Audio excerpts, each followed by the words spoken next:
vamos a tener una entrevista, como ustedes ven, está en la mesa con nosotros nuestra compañera, nuestra militante y nuestra amiga Mary Ibáñez. ¿Cómo estás? ¿Qué tal? Buenos días. Y también la especialista en ambiente, aquí, la licenciada Florencia Vieras, que tiene una invitada en el día de hoy, que es la ingeniera Laura Neirotti. Ella es especialista en Derecho Ambiental nacional e internacional en cambio climático. Y para arrancar ya la entrevista con nuestra invitada Laura, ¿cómo estás? ¿Cómo andás? ¿Estás conectada? Sí. Estoy aquí, chicos. Buenas tardes a todos y todas. Gracias por invitarme. Por favor, por favor. Hola Laura, buenas tardes. Buenas tardes Florencia, buenas tardes Mary, ¿no? Era la otra Así persona, es. no los estoy viendo. Mary. Laura, bueno, un placer tenerte con nosotros. Como decía Pablo, en este programa nosotros en este espacio tratamos todos los temas ambientales, de la actualidad, de lo que está pasando. Y un tema muy latente y que a nosotros nos interesa es primero conocerte, presentarte. Sabemos que sos consultora nacional e internacional de cambio climático, así que queremos saber un poquito de vos para que todos nuestros compañeros y la gente que nos está escuchando pueda conocerte. Bueno, claro, rápidamente, yo tengo una formación en ingeniería, hice un posgrado también en Derecho Ambiental, he hecho distintos cursos de calidad y Six Sigma y un máster en Ingeniería de Procesos. A lo largo de mi vida profesional he pasado por distintos rubros, he trabajado en AISA, allí entre el 2008 y el 2011 en distintas áreas. Inicié mi camino en AISA con el fallo de la CUMAR, que involucraba a AISA en el saneamiento Ajá. de El Riachuelo, y Ajá. luego terminé en Planta San Martín trabajando como jefa del Departamento de Calidad de Agua. Luego pasé por el rubro alimenticio, trabajé en el sector minero. He tenido una carrera interesante siempre desde el lado de la sustentabilidad, y actualmente ya van a ser 10 años que trabajo principalmente para organismos internacionales que buscan a través de distintos fondos de financiamiento el desarrollo principalmente de estrategias de políticas públicas. Trabajo para países de Latinoamérica, pero he tenido experiencia en el continente asiático, que buscan principalmente dos acciones distintas. Parecen similares, pero no lo son. Por un lado, mitigar el cambio climático, y por el otro lado, adaptarnos a el cambio climático. La mitigación invita a evitar continuar haciendo acciones que están propiciando el cambio climático, y la adaptación invita a entender que hay situaciones que ya se están transformando en esta nueva realidad, en un nuevo paradigma en el cual nosotros vamos a tener que convivir y nos vamos a tener que adaptar justamente a esa nueva realidad. Adaptar las ciudades, adaptar los procesos productivos, adaptar la forma de consumo, Claro. de muchos aspectos. Eso Justo, es lo que estoy haciendo actualmente. Yo, perdóname, ella Ah, estaba sí. hablando y se me iban ocurriendo preguntas. ¿Viste? Sí, a mí también. Es interesantísimo. Discúlpame la poca habilidad, si querés, para presentarte, pero nos veíamos un poco abrumados por tu currículum, porque si tenemos que hablar de tu currículum para presentarte, tenemos todo el programa y no nos va a alcanzar. ¿Sabés qué? Perdón. Yo creo, Pablo, que en esta oportunidad creo que por ahí cambiar el orden de las preguntas. Bueno. ¿Te parece? Bueno, sí. Laura, tengo una pregunta para vos, a ver qué te parece. Yo quería preguntarte a nivel nacional, en lo que respecta a la Argentina, ¿cómo ves el tema de las normativas que tenemos vigente en cuestiones ambientales? Sí, viste que hubo muchos problemas respecto a varios recursos, llámese la ley de bosques, la ley de manejo de fuego, ¿no? Y yo quería saber tu mirada respecto a cómo crees que estas normativas que existen están actualmente, si son suficientes, y cómo están respecto a las normativas por ahí internacionales. Y bueno, conocer un poco tu mirada. Ok, perfecto. Mira, yo lo que te puedo decir es que Argentina, en términos empíricos normativos, estamos a la vanguardia con respecto a otros países en Latinoamérica. ¿Qué quiere decir esto? O sea, nosotros tenemos un marco normativo que incluye el cuidado del medio ambiente desde la reforma de la Constitución del año 93-94. Desde ahí se le dio una potestad a lo que es el medio ambiente que en otros países no existe. La existencia de leyes de presupuesto mínimo, por ejemplo, que nuclean a todo un aspecto ambiental, como puede ser, ustedes nombraban la ley de bosque, las leyes de glaciares. Esas leyes tienen esta entidad de ley de presupuesto mínimo. ¿Qué quiere decir? Que corre para todo el territorio nacional por igual. De mínimo se tiene que hacer eso. Se le deja la potestad a las provincias que, si quieren ser más exigentes, tener una ley superadora, una normativa superadora, lo puedan hacer. Ahora bien, para tu pregunta en particular, ¿cuál es el problema? El ejercicio del control y el poder de policía. Que vos tengas marcos normativos en un país en donde tristemente tenemos también un ejercicio de violación sistemática de muchas de las normativas, desde los poderes ejecutivos, desde el poder legislativo y hasta mismo del poder judicial, en donde muchas causas ni siquiera avanzan. Bueno, entonces estamos en esa disyuntiva de un marco legal empíricamente muy robusto, pero que desde la ejecución y el poder de contralor, quizás ahí es donde, a mi entender, está fallando. Porque en comparación a otros países de Latinoamérica, técnicamente, empíricamente, estamos cubriendo con leyes la potestad de cuidar nuestros recursos. Claro, un poco, Laura, esto, ¿no? Que todos los casos ambientales siguen sin fuero ambiental, seguimos sin fuero ambiental y siguen yendo al ámbito comercial.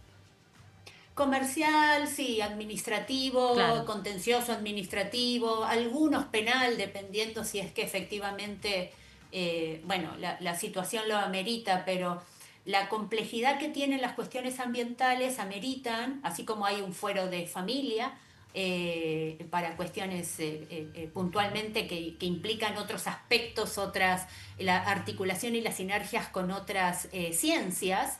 Bueno, las ciencias ambientales, además de una cuestión meramente del derecho, cuestiones legislativas y legales en sí, que un abogado las puede abordar, hay un montón de otros aspectos biológicos, físicos, químicos, que requieren de otras carreras, de otras especialidades que en un fuero específicamente ambiental se podrían estar cubriendo de manera plena. Claro. Sabés que a medida que te escuchaba, tenemos entonces, a ver si comprendí bien, un desarrollo normativo en la República Argentina a la vanguardia. La falta de aplicación y de los resortes que de alguna manera harían que eso se lleve a cabo son son los mismos que te impiden tener de alguna manera un nivel que afloje con las contaminaciones y con las distintas cuestiones que atacan el medio. Y me parece, y volvemos un poco aquí en este programa siempre a lo mismo. Si no hay participación, porque yo las escuchaba recién y aprendo esto de que no estaban en los fueros y ese tipo de cuestiones, y creo que la mayoría de la sociedad también, con los temas ambientales, lo que nos ocurre es que no podemos vincular cómo nos afecta. Entonces, para que vos nos expliques un poco desde lo más básico, que primero, hace falta un poco más de información al respecto y de cómo hacer que la sociedad se involucre en esto, y después, ¿cómo nos afecta? Mira, acá hay algo que es interesante. Nosotros vivimos hoy día una posmodernidad en donde el acceso a la información y el flujo de información es constante. Hoy día nos encontramos con los desafíos de primero entender, o sea, cómo nosotros como ciudadanos de pie podemos filtrar la información, que es verdadero, que no es tan asertivo, sin hablar de fake news o información falsa.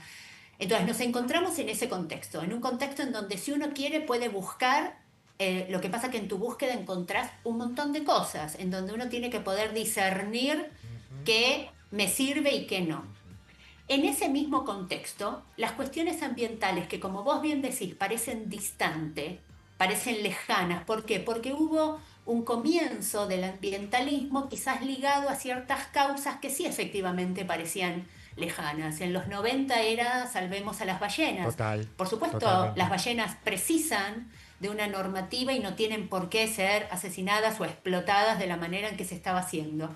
Pero eso, si no tenías vos empatía por esa causa en particular, y entendías que esa era la única causa ambiental o una de las pocas, no estaba generando esta internalización de la problemática. La problemática ambiental nos atraviesa en nuestro día a día. Para que se den una idea, los principales desafíos de aquí al 2050 establecidos por Naciones Unidas y que en Latinoamérica van a ser temas claves, van a ser el acceso a la energía asequible y de calidad y el acceso al agua potable. Claro. Okay. Impresionante. Okay. Si nosotros no tenemos energía y no tenemos agua de calidad, agua potable de calidad, no podés producir absolutamente nada.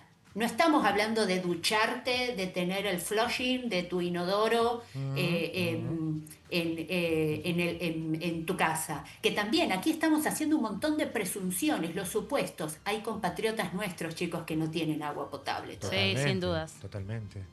¿No? Totalmente. Entonces, esta cuestión empática trasciende primero romper esta barrera que te decía antes. No es solamente cuidar los bosques. Bueno, si yo no vivo en un bosque, ¿qué implica? ¿Qué es el servicio ecosistémico? ¿Para qué me sirve a mí que haya ese bosque? Ese es el trabajo de calidad que se debería estar haciendo, porque realmente lo que nos está ocurriendo ahora de tener desde cuestiones de microplásticos en el agua potable, desafíos aquí de la empresa, del sector que ustedes representan, ¿no? Nosotros hoy día seguimos buscando en un código de aguas, lo acuerdo porque era mi rol dentro de la compañía y el código no cambió y hace yo 15 años que me fui de la compañía, seguimos buscando biocidas y fitosanitarios que están prohibidos desde la década del 70 a nivel mundial, pero no estamos buscando glifosato o los clorpirifos que se usan ahora. Entonces, no nos estamos ayornando a estas nuevas realidades porque el mundo cambia tan rápido, las cuestiones climáticas cambian tan rápido, porque ese va a ser el desafío real. Ayornarnos y por ahí tomar un poco de conocimiento real de lo que va pasando, de cómo se va transformando los problemas que van surgiendo y empezar por ahí a investigar un poco más sobre esta transición que tenemos de forma constante sobre el cambio climático, ¿no? Cambio climático, como decía Laura, en cuestión de normativas, en cuestión de contaminantes. Yo creo que es verdad, hay un montón de información en el mercado, un montón de cosas que están a la vista, pero al haber tanto es muy difícil por ahí para el que no está en tema discernir de qué sí, de qué no, y también de hacer una búsqueda un poco consciente y real, ¿no? Así que... Es difícil, Flor, cuando vos lo que querés es quizás llegar con ciertas problemáticas o poner en agenda ciertos temas que si en el común de nuestros compatriotas hoy día la preocupación, y hoy día, a ver, no quiero entrar en la coyuntura actual, pero digamos, históricamente sigue habiendo desafíos de tener trabajo de calidad, llegar a fin de mes, que tus hijos tengan un plato de comida en la mesa, que vos vayas a hablarle de cambio climático, parece tan utópico porque es tan lejano, distante a tu vida. Sí, totalmente. Te queda muy lejos. Vamos Entonces, a hacer... Mira, quería... Perdón. No, por favor, Sí. disculpame vos. Quería proponerte lo siguiente. Para que luego podamos hacer algún tipo de recorte y de, viralización, si se quiere, dentro de lo que es nuestro espacio. Para los que están del otro lado, los que, me incluyo, no sabemos sobre cambio climático. ¿Qué es el cambio climático? Lo primero que nos puedes decir así fácil y por qué militar, si se quiere, el cambio climático y por qué participar en estas ideas, en la divulgación por lo menos, aportando un grano de arena. Perfecto, mira, en términos simples, el cambio climático tiene que ver con la forma en la cual el clima, y el clima no solamente desde lo meteorológico, el clima entendiendo en los distintos ecosistemas, el funcionamiento de los distintos ecosistemas tal cual nosotros los conocemos, que nos aporta agua, nos aporta energía, nos aporta suelos sanos para poder cultivar y tener alimentos, nos aporta todos los sustentos que nosotros conocemos y que dan garantías de la vida en el planeta y las civilizaciones, los avances civilizatorios que tuvimos, hoy día están siendo alterados. La alteración no siempre es negativa, pero la alteración requiere de adaptación y de cambios. Y eso es cuando hablamos de cambio climático, son estas nuevas formas en las cuales, por ejemplo, lo más visible es los cambios en los regímenes de lluvia. Cómo llovía antes y cómo ahora quizás llueve. Lo que llovía en un mes, bueno, te llueve ahora en un par de horas. ¿Cómo adaptamos nuestras ciudades, nuestros... Caso Bahía Blanca, si querés, lo más reciente que me acuerdo. Bahía Blanca ha pasado en la Patagonia, es muy constante, en el norte con los aludes, ¿no? Porque es esto, este volumen, ¿cómo adaptamos la ciudad que quizás tiene un sistema de alcantarillado, de pluviales, pensados para el otro modelo, para una frecuencia de lluvia que eso percola y se evacúa, digamos, se alivia la ciudad en un mes. Bueno, ahora lo tenés que pensar para un volumen de quizás 24 horas. Entonces, cuando hablamos de cambio climático es adaptarnos a esas situaciones. Cuando hablamos de mitigar es que efectivamente hay acciones humanas que potencian algunos aspectos del cambio climático. Que no ayudan. Que no ayudan, claro, que lo potencian y ahí sí es negativamente. Si nosotros no tenemos una cubierta boscosa en los laterales de lugares montañosos y se cambian los regímenes de lluvia, ahí es donde, por ejemplo, se generan los aludes, donde vos no tenés un sustento que la estructura mantenga la tierra tal cual la conocemos. ¿O qué ocurre? Bueno, a ver, aquí ustedes me van a entender. El Río de la Plata es un caso bastante interesante. Es una excelente fuente de agua porque es muy sencillo potabilizar el agua del Río de la Plata. Es cierto. Pero cuando hay sudestada, se te genera el tapón hidráulico en los mismos desagües. Entonces, ¿cómo me voy a adaptar a situaciones en donde quizás cada vez sea más constante que tenga sudestadas o que tenga estos volúmenes de lluvia? Bueno, ese es un poco el trabajo de los que nos dedicamos a esta estructura de diseño de políticas públicas para entender que la vida continúa, que tenemos que seguir haciendo la vida tal cual la conocemos, idealmente mejorarla para toda la gente que todavía no tiene estas condiciones de vida básica, bajo este nuevo paradigma. Claro, contemplando, como bien dice Laura, todos estos cambios y los que puede llegar a pasar, porque de hecho, me vas a corregir vos, Laura, hay muchas investigaciones que se vienen haciendo hace unos años con el tema de los grandes caudales de lluvia que están cayendo por ahí en un día, o también el aumento de la temperatura año por año que viene siendo gradual, que eso también viene modificando bastante el clima y yo creo que un poco eso, cuando suceden las cosas en ciertas ciudades, a veces es inesperado porque obviamente la ciudad no está preparada, pero también nadie escucha cuando los profesionales, los expertos vienen investigando o trabajando en esto que haces vos de la cuestión de la urbanización o del tema de los pluviales, prepararlos para estos cambios que van a venir y que ya están pasando y que por ahí no se terminan haciendo, ¿no? Se hacen cuando las ciudades por ahí quedan inundadas o cuando los acecha realmente las olas de calor y nos quedamos sin energía, que es lo que viene pasando, y ahí nos damos cuenta que ya estamos colapsando los recursos. Bueno, es el gran desafío en las urbanizaciones, el tema del diseño urbanístico, de planificar los avances de las ciudades, entendiendo que la ciudad no puede avanzar, o qué calidad de vida yo le voy a dar a estos nuevos barrios, a estas nuevas zonas en donde supuestamente estoy invitando a la gente a que se mude allí, pero que no tiene los servicios básicos garantizados. Claro. Uno pensaría que, bueno, primero garanticemos que llegue la cloaca, que llegue el agua, que llegue la energía, cuestiones básicas. ¿no? Si no Sí, tengo energía no voy a tener internet. Hoy día internet no es un lujo, es una necesidad básica. por supuesto. Nosotros nos estamos conectando por internet, todos nosotros trabajamos, necesitamos internet, no es para jugar al, no sé, Counter-Strike o como se llama ese juego, Es o sea, real.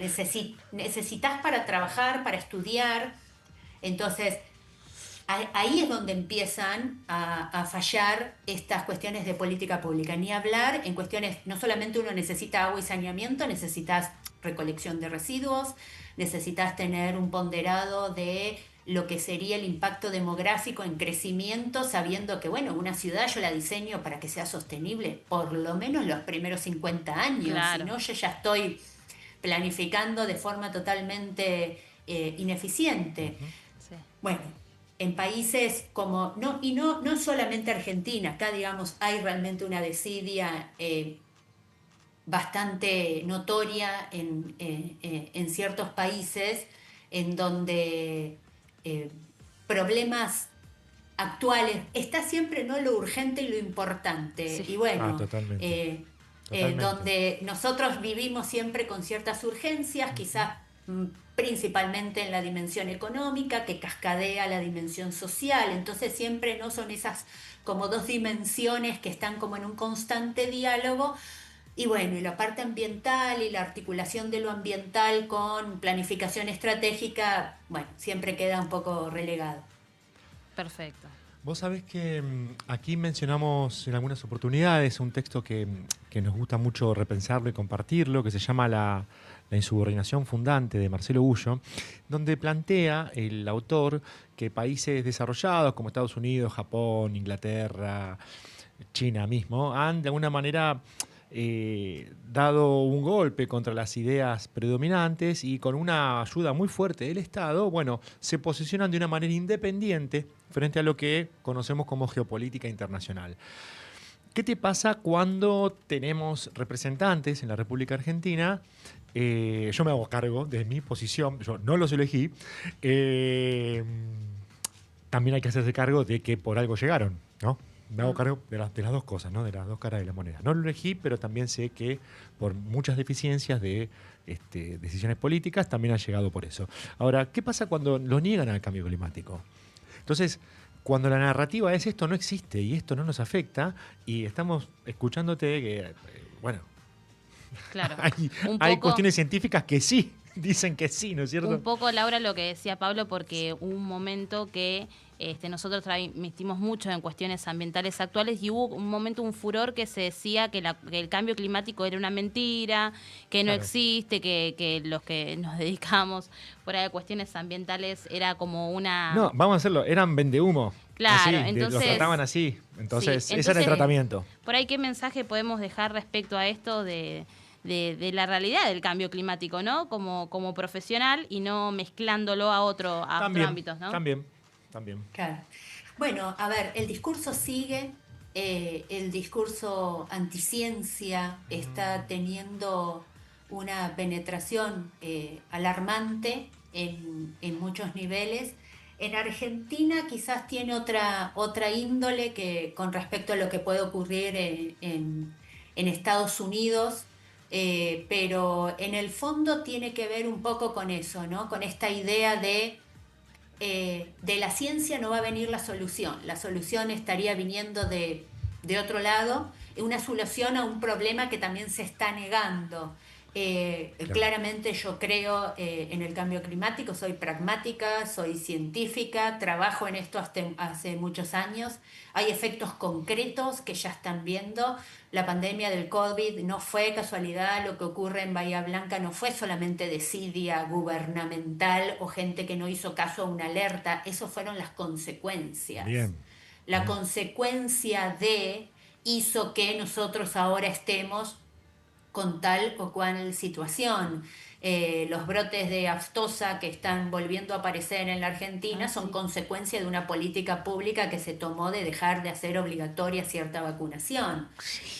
Claro, Esto ahora está claro. haciendo, no sé si en Florida, en la Florida, en Estados Unidos, hoy día salió, ellos tienen un sistema democrático que es distinto al nuestro, Sí. entonces tienen Cada los estado tiene estados. como sus independencias, ¿no?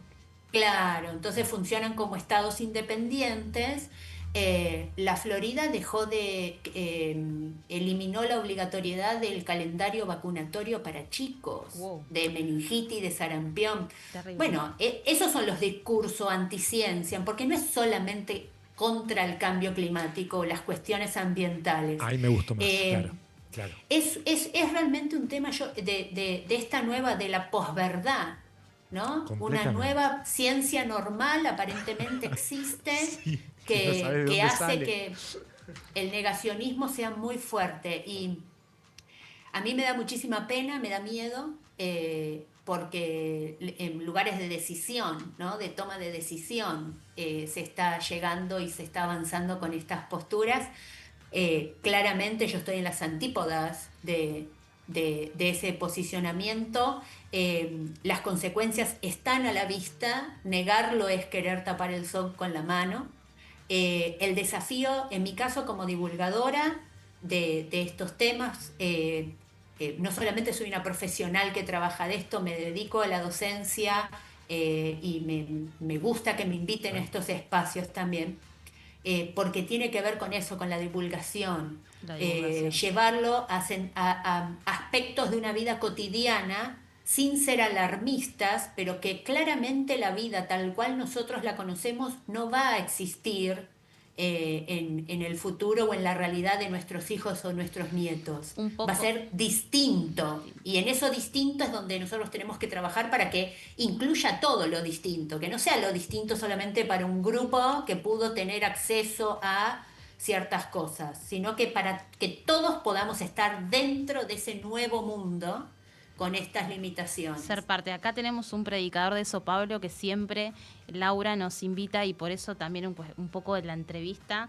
motivado con Pablo, que siempre está, demos a conocer qué es lo que pasa, mostremos lo que pasa con nuestro ambiente, con nuestro contexto en general. Así que Pablo lo dice siempre, cómo predicamos con esta información que tenemos, así que a Pablo le encantó. Bueno, perfecto, no, Pablo, estamos en la misma. Sabés que yo valoro mucho a ustedes que son mujeres de ciencia en este caso, que tengan la amabilidad de bajar toda esta data, esta información, para que nos podamos hacer preguntas, que nos comencemos a hacer preguntas. Me parece que desde ahí tener una pedagogía que tenga que ver con eso, con preguntarnos, para poder aprender y estar un poquito más cerca del conocimiento, ¿no? Me parece que cuanto más conozcamos, mejores decisiones vamos a poder tomar en el futuro. ¿Algún mensaje final que nos quieras dar? Porque sabemos que estás muy ocupada y te agradecemos muchísimo esto, y en cuanto quieras, con Florencia, cualquier tema que necesites volcar, este lugar, este Ambiente Radio justamente está a tu disposición. Laura, nos vamos con un mensaje final tuyo y cerramos, si te parece. Bueno, perfecto, Pablo. Sí, a mí lo que me gustaría dejar acá son preguntas disparadoras.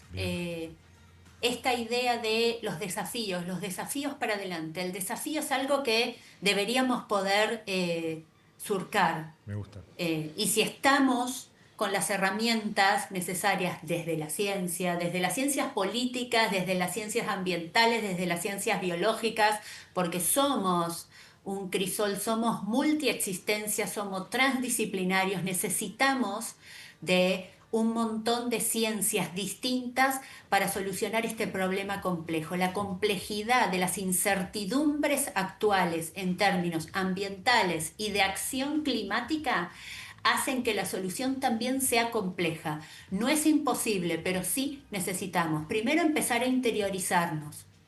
Como les dije, los principales desafíos de aquí al 2050, agua y energía.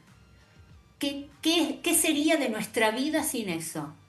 Muchos de los oyentes de ustedes para el agua lo tienen, es parte de la vida, es el ámbito laboral. ¿Cuántas veces, qué hacemos si no tenemos energía? ¿Qué hacemos si no tenemos agua? Bueno, eso multiplíquenlo, no solamente por ustedes, por su vecindad, por su cuadra, por su barrio, por su ciudad. Espectacular.